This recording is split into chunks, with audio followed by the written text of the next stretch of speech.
Confidence ನಮ್ಗೆ ಹೇಳ್ಬಹುದು. ತುಂಬಾ ನಾವು ಇದರಲ್ಲಿ ಚೇಂಜಸ್ ಮಾಡಿದೀವಿ ನೈಟ್ ನಮ್ದು ಎಂಟೈರ್ ಸೆಟಪ್ ಅಲ್ಲಿ. And it is there for everyone to see, ಎಲ್ಲರೂ ನೋಡಬಹುದು. ಇದರಲ್ಲಿ ಈಗ ಮೇಡಮ್ ಅವರು ಸಹನಾ ಅವರು ಹೇಳಿದ್ರು, ನಮ್ಮವರು ಗಾಡಿಯಲ್ಲಿ ಕೂತಿರ್ತದೆ. ಗಾಡಿಯಲ್ಲಿ 112 ಗಾಡಿ ಇದೆ. ಅದು 112 ಗಾಡಿ ಏನಾಗಿದೆ, ಅದು ಅಟ್ ಎನಿ ಟೈಮ್ ಎಂಟೈರ್ ಸಿಟಿಯಲ್ಲಿ ಹಗಲು ರಾತ್ರಿ ಅದು ಟೋಟಲ್ 172 272 ಪ್ಲಸ್ ಮೋಟರ್ ಸೈಕಲ್ಸ್ ಎಲ್ಲ ಸೇರಿ 320 320 ಗಾಡಿ. ಇದು 112 ಕಾಲ್ಗೋಸ್ಕರ ಕಾಯ್ತಾ ಇರ್ತದೆ ಒಂದೊಂದು ಕಡೆ. ಅದು ಫುಲ್ ಆರ್ಟಿಫಿಷಿಯಲ್ ಇಂಟೆಲಿಜೆನ್ಸ್ ಇಂದ ಕಂಟ್ರೋಲ್ ಆಗ್ತಾ ಇದೆ. ಅಂದ್ರೆ ಏನಾಗಿದೆ, ತಕ್ಷಣ ಏನಾದ್ರೂ ಕಾಲ್ ಕರೆ ಬಂದ್ರೆ, ಈಗ ನಾವು ಟೆಸ್ಟ್ ಮಾಡಬಹುದು, 112 ಮಾಡಿದ್ರೆ within 5 to 6 minutes 8 minutes depending on the area ಅಲ್ಲಿಗೆ ರೀಚ್ ಆಗ್ಬೇಕು. ಸೊ ಆ ಏನ್ ಪೊಲೀಸ್ ಇದೆ ಅದು ERSS ಟೀಮ್ ಇದೆ, ಅಂದ್ರೆ ಎಮರ್ಜೆನ್ಸಿ ರೆಸ್ಪಾನ್ಸ್ ಸಪೋರ್ಟ್ ಸಿಸ್ಟಮ್.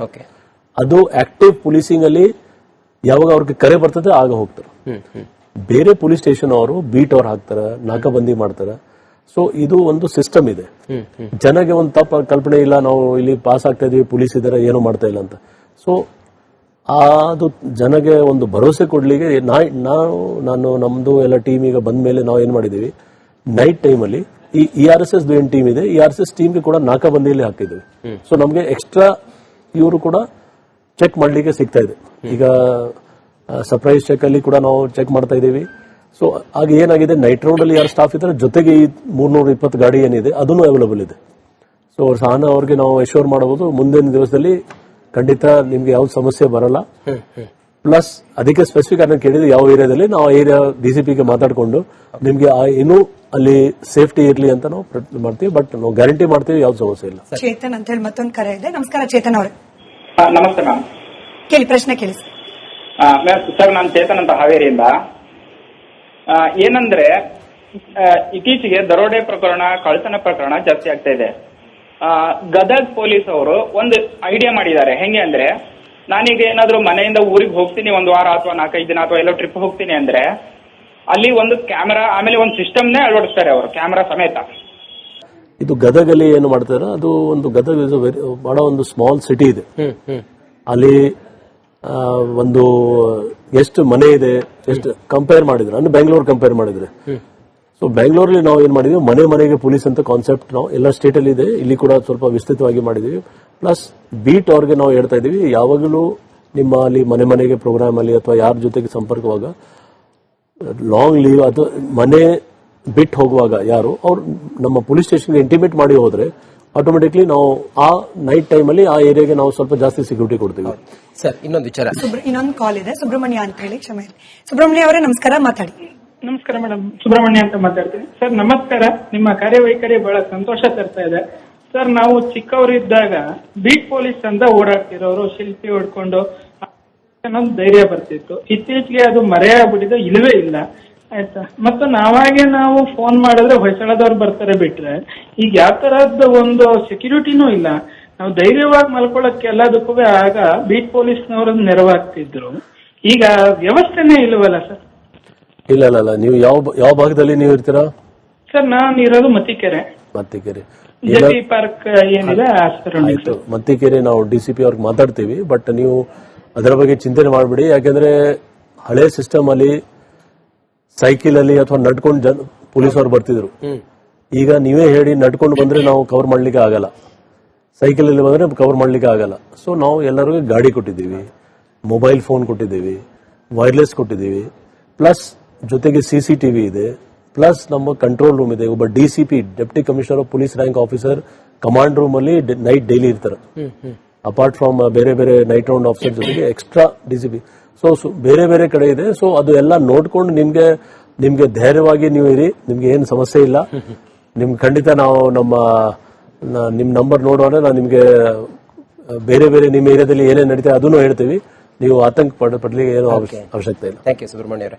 ಶರತ್ ಅಂತ ಹೇಳಿ ಒಂದು ಕಾಲ್ ಇದೆ. ಶರತ್ ಅವರೇ ನಮಸ್ಕಾರ. ಮೇಡಮ್ ಶರತ್ ಅವರೇ ನಮಸ್ಕಾರ. ನಮಸ್ಕಾರ ಮೇಡಮ್. ಪ್ರಶ್ನೆ ಕೇಳಿ ಸರ್. ಮೇಡಮ್, ನಂದು 2 ಪ್ರಶ್ನೆ ಇದೆ. ಒಂದು ಭಾಷೆ ಸಂಬಂಧಪಟ್ಟ ಹಾಗೆ, ಅಂದ್ರೆ ಪೊಲೀಸರು ಬಳಸೋ ಭಾಷೆಗೆ ಸಂಬಂಧಪಟ್ಟ ಹಾಗೆ.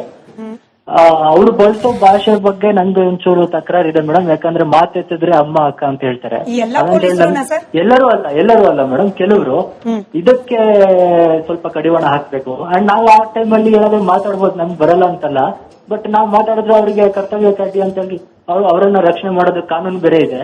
ಸೊ ದಯವಿಟ್ಟು ಅದು ಅವರಲ್ಲೇ ಸರಿಪಡಿಸ್ಕೋಬೇಕು. ಇನ್ನೊಂದು ಕ್ವಶನ್ ನಂದು, ಈಗ ಪೊಲೀಸರೇ ದರೋಡೆಕೋರರಿಗೆ ಹೆಲ್ಪ್ ಮಾಡೋದೆಲ್ಲ ಮಾಡ್ತಿದ್ದಾರೆ. ಸೊ ಪೊಲೀಸ್ ಇಲಾಖೆಯಲ್ಲಿ ಇನ್ನೂ ಅಣ್ಣಪ್ಪನಂತವ್ರು ಎಷ್ಟು ಜನ ಇದ್ದಾರೆ, ಅವರನ್ನ ಹುಡುಕಿ ಮಟ್ಟ ಹಾಕೋದಕ್ಕೆ ಏನೆಲ್ಲ ಮಾಡಿದ್ದಾರೆ ಅವರು? ಸರ್ ಆಲ್ರೆಡಿ ಸೆಕೆಂಡ್ ಕ್ವಶನ್ ನಾವು ಉತ್ತರ ಕೊಟ್ಟಿದ್ದೀನಿ. ಅವ್ರಿಗೆ ಆಲ್ರೆಡಿ ಪ್ರೊಸೆಸ್ ಮೊದಲಿಂದ ಇತ್ತು, ಈಗ ಇದು ಇನ್ನೂ ಚುರುಕು ಮಾಡಿದ್ದೀನಿ. ಫಸ್ಟ್ ಅವ್ರದ್ದು ಏನೋ ಮಾತಿಗೆ ಬೈತಾ ಇದ್ರೆ ಅದು ಲ್ಯಾಂಗ್ವೇಜ್ ಬಗ್ಗೆ ಅವ್ರು ಆತರ ಇದ್ರೆ ನೀವು ಕಂಪ್ಲೇಂಟ್ ಕೊಡಿ, ಅದರ ಮೇಲೆ ಕೂಡ ಕ್ರಮ ತಗೊಳ್ತೀವಿ. ಮತ್ತೆ ಅವ್ರಿಗೆ ತಪ್ಪು ಕಲ್ಪನೆ ಇದೆ ದಟ್ ಪೊಲೀಸ್ಗೋಸ್ಕರ ಬೇರೆ ಕಾನೂನು ಇದೆ, ಆತರ ಇಲ್ಲ. ನಮ್ಮವ್ರು ತಪ್ಪು ಮಾಡಿದ್ರೆ ಅವ್ರ ಮೇಲೆ ಕ್ರಮ ತಗೊಳ್ತೀವಿ. ನನ್ನ ಕಡೆಯಿಂದ ಕಡೆ ಪ್ರಶ್ನೆ ಸರ್, ಬಟ್ ಇದು ರಿಪೀಟೆಡ್ಲಿ ಕೇಳೋಕ್ ಸಿಗ್ತಾ ಇದೆ ಸರ್. ಅಂದ್ರೆ ಟ್ರಾನ್ಸ್ಫರ್ ಕೇವಲ ಪೊಲೀಸ್ ಡಿಪಾರ್ಟ್ಮೆಂಟ್ ಅಲ್ಲ, ಸರ್ಕಾರದ ಯಾವುದೇ ಇಲಾಖೆಯಲ್ಲಿ ಟ್ರಾನ್ಸ್ಫರ್ ಅಂದ್ರೂ ಕೂಡ ಅದೊಂದು ದಂಧೆ ಆಗ್ಬಿಟ್ಟಿದೆ. ದುಡ್ಡು ಕೊಡಬೇಕು, ಯಾವುದೇ ಪೋಸ್ಟಿಂಗ್ ಅಂದ್ರೂ ಕೂಡ ದುಡ್ಡು ಕೊಡಬೇಕು, ದಂಧೆ. ಇದು ಒಂದ್ ಥರದಲ್ಲಿ ಪೊಲೀಸರ ಮಾರಲ್ ಡೌನ್ ಮಾಡೋ ಪ್ರಯತ್ನವೇ ಇದೆಯಾ? ನಿಜವಾಗ್ಲೂ ಸುಳ್ಳು ಯಾವುದೂ ಇಲ್ಲ. ನಿಜವಾಗ್ಲೂ ಸರ್, ಈಗ ವರ್ಷಾಚರಣೆ ಬರ್ತಾ ಇದೆ, ಹೊಸ ವರ್ಷಕ್ಕೆ ನಾವೇನ್ ಕಾಲಿಡ್ತಾ ಇದ್ದೇವೆ. ಈ ಸಮಯದಲ್ಲಿ ಪೊಲೀಸರು ಬಂದೋಬಸ್ತ್ ಮತ್ತೆ ರಾತ್ರಿ ಎಲ್ಲ ಪಾರ್ಟೀಸ್ ಇರುತ್ತೆ, ಸೆಲೆಬ್ರೇಷನ್ಸ್ ಇರುತ್ತೆ. ಈ ನಿಟ್ಟಿನಲ್ಲಿ ಏನೇನ್ ತಯಾರಿಗಳನ್ನ ಮಾಡ್ಕೊಂಡಿದ್ದೀರಿ ಸರ್? ಬಹಳ ಒಳ್ಳೆ ಕ್ವಶನ್ ಇದೆ. ಆಲ್ರೆಡಿ ನಾವು ತಯಾರಿಲಿದ್ದೀವಿ. ಈ ಸರಿ ನಾವು ತುಂಬಾ ಒಳ್ಳೆ ರೀತಿಯಿಂದ ತಯಾರಿ ಮಾಡ್ತಾ ಇದೀವಿ. ಇದರಲ್ಲಿ ಮುಖ್ಯವಾಗಿ ಜನಕ್ಕೆ ತೊಂದರೆ ಆಗಬಾರ್ದು ಅದನ್ನು ನೋಡ್ಕೊಳ್ತೀವಿ. ಯಾಕಂದ್ರೆ ಇದು ಒಂದು ಹಬ್ಬದ ವಾತಾವರಣ ಇರಬೇಕು. ಸೊ ಒಂದು ಸೆಲೆಬ್ರೇಟ್ ಮಾಡುವಾಗ ಅವ್ರ ರೆಸ್ಪಾನ್ಸಿಬಿಲಿಟಿಲಿ ಸೆಲೆಬ್ರೇಟ್ ಮಾಡಬೇಕು. ಯಾರು ಸೆಲೆಬ್ರೇಟ್ ಮಾಡ್ತಾ ಇದ್ರೆ ಅವ್ರು ಚೆನ್ನಾಗಿ ಸೆಲೆಬ್ರೇಟ್ ಮಾಡಲಿ, ಬೇರೆಯವ್ರಿಗೆ ತೊಂದರೆ ಮಾಡಬಾರ್ದು. ಪ್ಲಸ್ ನಮ್ಮ ಪೊಲೀಸ್ ಅವ್ರ ಬಗ್ಗೆ ಕೂಡ ಏನೇನು ಎಲ್ಲಿ ಕಳೆದ ವರ್ಷ ಅದಕ್ಕೆ ಮುಂಚೆ ಏನೇನೋ ಸಮಸ್ಯೆ ಆಗಿದೆ, ಎಲ್ಲಿ ಟ್ರಾಫಿಕ್ ಬಗ್ಗೆ ಇರಲಿ, ಜನಸಾಮಾನ್ಯ, ಯಾಕಂದ್ರೆ ಇತ್ತೀಚೆಗೆ ಸ್ಟ್ಯಾಂಪೀಡ್ ಅಲ್ಲಿ ಪ್ರಾಬ್ಲಮ್ ಆಯ್ತು, ಕ್ರೌಡ್ ಕಂಟ್ರೋಲ್ ಬಗ್ಗೆ. ಸೊ ಆ ನಿಟ್ಟಿನಲ್ಲಿ ನಾವು ಸ್ವಲ್ಪ ವಿಶೇಷವಾಗಿ ಗಮನಿಟ್ಟು ಜನಕ್ಕೆ ತೊಂದರೆ ಆಗದಂಗೆ ನೋಡ್ಕೊಳ್ಬೇಕು, ಕ್ರೌಡ್ ಕಂಟ್ರೋಲ್ ಮಾಡಿ ಒಳ್ಳೆ ರೀತಿಯಿಂದ ಹೊಸ ವರ್ಷ ಆಚರಣೆ ಮಾಡ್ಲಿಕ್ಕೆ ನಾವು ಪ್ಲಾನ್ ಮಾಡ್ತೀವಿ.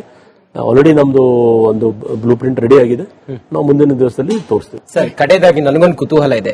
ತಮ್ಮ ತಂದೆಯವರು ಸೈನಿಕರಾಗಿ ಕೆಲಸ ಮಾಡಿದ್ರು ಅಂತ ನೋಡಿದೆ. ತಮ್ಮ ಫ್ಯಾಮಿಲಿ, ತಮ್ಮ ವೈಫು, ತಮ್ಮ ಮಕ್ಕಳು, ತಮ್ಮ ಬಿಹಾರದಿಂದ ಬೆಂಗಳೂರುವರೆಗಿನ ಜರ್ನಿ ಹೇಗಿತ್ತು ಸರ್? ಕಡೆದಾಗಿ ಬಹಳ ಒಳ್ಳೆ ಜರ್ನಿ ಇದೆ. ಈಗ ಎಲ್ಲ ಸೆಟಲ್ ಆಗಿದೆ. ನಮ್ಮ ಮಕ್ಕಳವ್ರು ಇಲ್ಲೇ ಹುಟ್ಟಿದ್ರು, ಇಲ್ಲೇ ಸೆಟಲ್ ಆಗಿದೆ, ಇಲ್ಲೇ ಅವ್ರು ಓದಿದ್ರು ಅವರು. ಸೊ ಇಂಥ ಒಂದು ಹೇಳಬೇಕಾದ್ರೆ ಕರ್ನಾಟಕ ನಮ್ಗೆ ಕ್ಯಾಡರ್ ಸಿಕ್ಕಿದ್ದು ನಮ್ಗೆ ಒಂದು ಏನ್ ಹೇಳ್ಬೇಕು, ಗಾಡ್ ಗಿಫ್ಟ್ ಅಂತ ಹೇಳ್ಬೋದು. ಯಾಕಂದ್ರೆ ನಾನು ಬರುವಾಗ ಖಂಡಿತ ನನಗೆ ಒಂದು ಭಯ ಇತ್ತು ಇಲ್ಲಿ, ಯಾಕಂದ್ರೆ ಇಲ್ಲಿ ಭಾಷೆ ನಮ್ಗೆ ಗೊತ್ತಿರಲಿಲ್ಲ, ಇಲ್ಲಿ ಸಮಸ್ಯೆ ಇತ್ತು. ಬಟ್ ಇಲ್ಲಿ ಬಂದ ಮೇಲೆ ಯಾವ ರೀತಿ ನಾವು ಅಡ್ಜಸ್ಟ್ ಆಗಿದ್ದೀವಿ, ನಮ್ಮ ಮಕ್ಕಳು ಅವರಿಬ್ರು ಅಡ್ಜಸ್ಟ್ ಆಗಿದ್ದಾರೆ, ನಮ್ಮ ಮನೆಯವರು.